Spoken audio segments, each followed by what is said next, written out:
kane madamiya line no wam unifao nana ikan piang me ngai piang mo chai piang no mo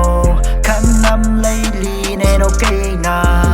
katron saniyay na kola lungsunga amina na dang piyo ka oli kum nanalipiyo nang jake kay na kanam hi kalungsunga kay siyam hi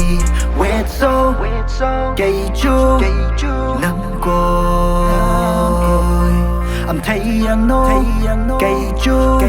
nang tol no wa kapun si lung di nu nang koy uni chu tong akka li ting kan nam thay pi yang mo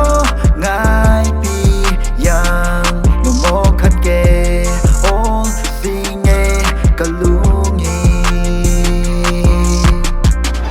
nang li no le am thay no kai nang to no le ring eng no kai ka rin chang hi nang tang cha e kai na hu ni li ngam hi nang kum kai tang nang ngir pi yo kai kum nang tang ngir ting e riau na lung ma di ha kum hu ni chu kai kum tang nu ni nge kai na chu nang cha iya dung si am hi dang pio wet so kay chu nang ko